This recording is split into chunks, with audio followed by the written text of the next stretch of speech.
a way to refer or acknowledge more than one thing or person,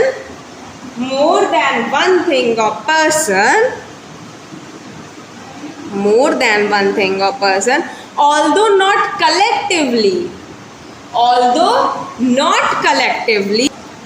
when pronoun is used in a way to refer to or acknowledge more than one thing or person, although not collectively but individually. मतलब जब pronoun ऐसे तरीके से use किया जाए कि जब भी इंडिकेट कर रहा हो एक से ज़्यादा पर्सन या चीज़ को, पर ग्रुप में कलेक्टिवली ना इंडिकेट करे, इंडिविजुअली इंडिकेट करे, तब वो डिस्ट्रीब्यूटिव प्रोनाउंस होते हैं।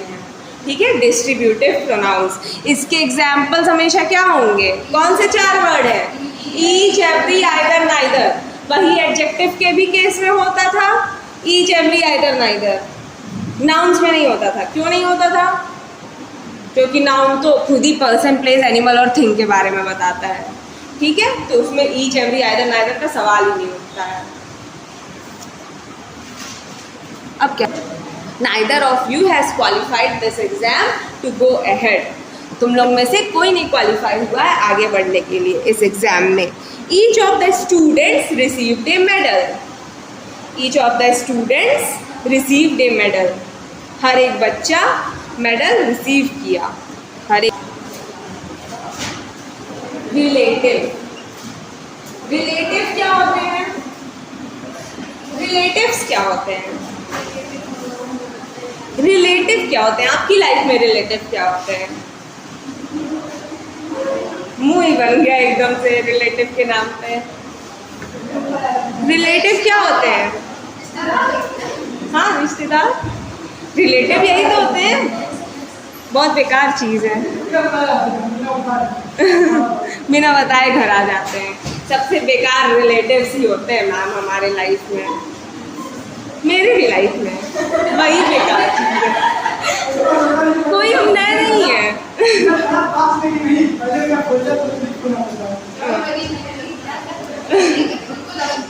उनको ज़्यादा खुजली मची रहती है इन चीज़ों में।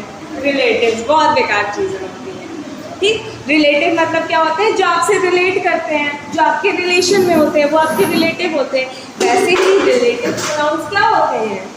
जो रिलेट करते हैं आपसे। I know Sarla, I know Jaya, who has just gone out. जो अभी अभी बाहर निकली है ना, मैं जानती हूँ वो जया है। I know Jaya, who has just gone out. तो रिलेट किया मैंने, मैं जया को जानती हूँ जो अभी अभी बाहर गई है। तो यहाँ रिलेट करने के लिए कौन सा वर्ड लगा? Who.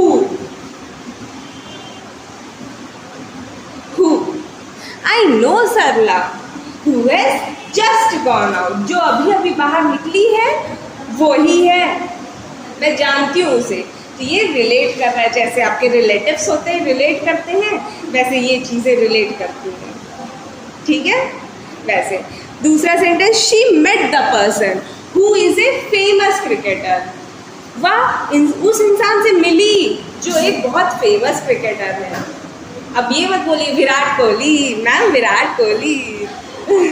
सबसे ज़्यादा तो लड़कियां विराट कोहली की फैन होती हैं। ठीक है, शी मेट द पर्सन।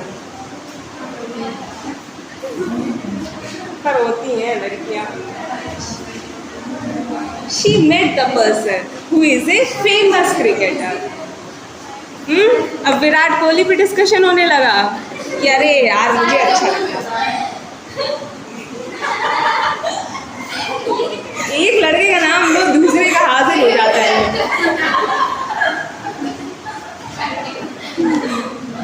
ठीक है। और दूसरा, they went to the man. They went to the man. To the man. इसमें क्या लगेगा? इसमें रिलेट करने के क्या लगा सकते हैं? They went to the man. इसमें रिलेट करने के लिए क्या लगा सकता है?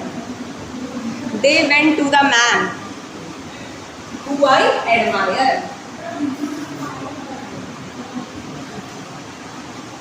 ऐसे क्यों देख रही हैं मैम? कुछ तो की है पक्का। हूँ नहीं लग सकता। I know Sarla who has just gone out, उसमें तो हूँ लग रहा था।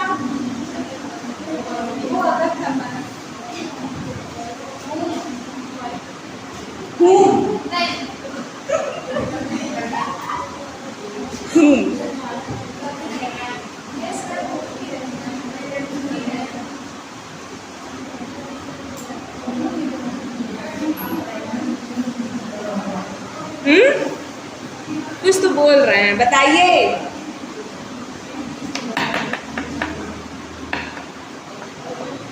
बोल के देखिए एक दो बार सेंटेंसेस को।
और कोई किसी को कुछ देना है, कुछ बताना है?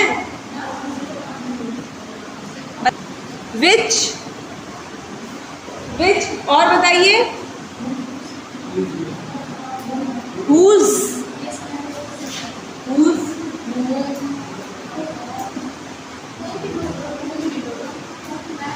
whom भी होता है। और क्या होता है? एक और वर्ड है दूसरा, that। यही 5 वर्ड है जो आपके रिलेटिव का काम करते हैं, जैसे आपके वो रिलेटिव्स थे, वो वाला काम। अब बताइए इन सेंटेंसेस में क्या लगना चाहिए? ये पहले आप बताइए, ये रिलेटिव का केस होगा? रिलेट कर रहे हैं चीजें दोनों। आई नो जया जो अभी अभी बाहर गई है, रिलेट कर रहा है। They went to the man, उस आदमी के पास गए जिन्हें मैं एडमायर करती हूँ, रिलेट कर रहा है। दे वी सॉ हिम, हमने उसको देखा, जो हिस्ट्री क्रिएट कर सकता है। हम लोग सोचते हैं ऐसा हमारा सोचना है, रिलेट कर रहा है। तो क्या लगेगा बताइए? whom तीनों में?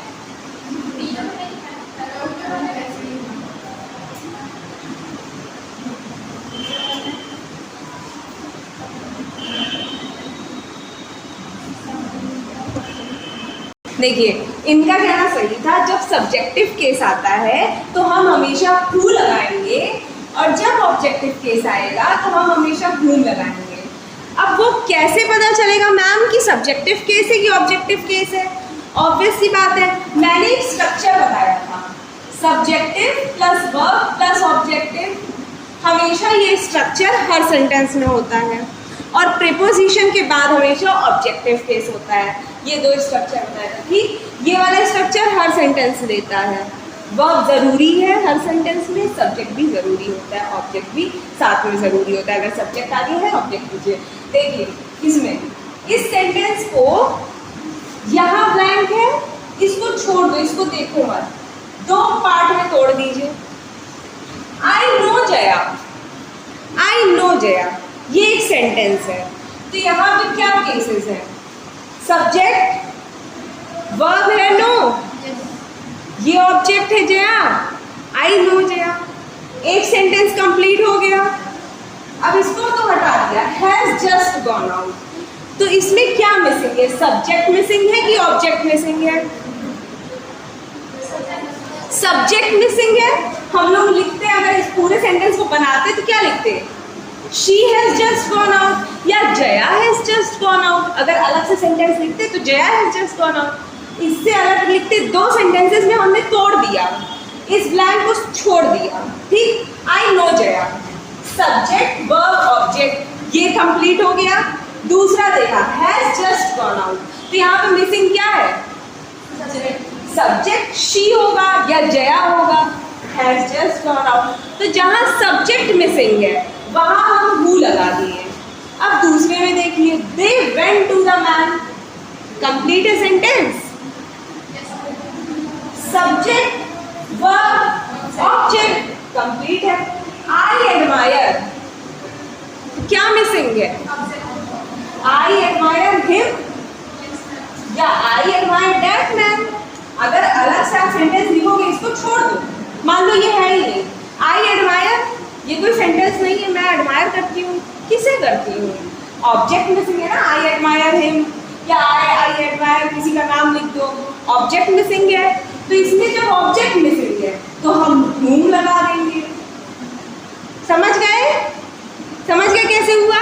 सही समझा रही थी पर समझा नहीं पा रही थी।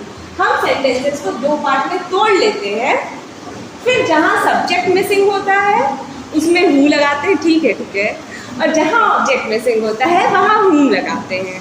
ठीक है, दो पार्ट में तोड़ के ऐसे करते हैं हम। ठीक, ये समझ जाइए आप लोग, ये समझाने के लिए सही है।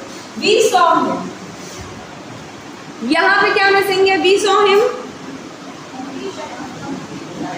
सब्जेक्ट वर्ब ऑब्जेक्ट, सही है। ये I think can create history,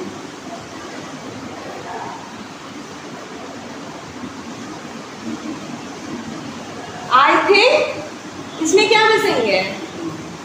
I think he can create history, या किसी का नाम लिख देंगे, I think he can create history, I think Aman can create history, किसी का नाम लिख दिया, पर मिसिंग क्या हुआ? ये क्या है? ये क्या है? सब्जेक्ट। ये मिसिंग क्या था? ऑब्जेक्ट। तो यहाँ पे whom लग गया। समझ गए? सही समझाई थी आप, ठीक है? समझ गए? दो सेंटेंसेस में आप तोड़ दीजिएगा, दोनों सेंटेंसेस में देखिएगा क्या मिसिंग है। दूसरे सेंटेंस में सब्जेक्ट मिसिंग हो तो हु, ऑब्जेक्ट मिसिंग हो तो whom। हु और whom का बेसिक डिफरेंस, और ऐसे ही डैट विच अलग अलग चीज़ों के लिए यूज़ होता है। लिखिए, रिलेटिव प्रोनाउंस होते हैं जो पहले मेंशन किए हुए नाउन्स होते हैं उन्हें रेफर करता है।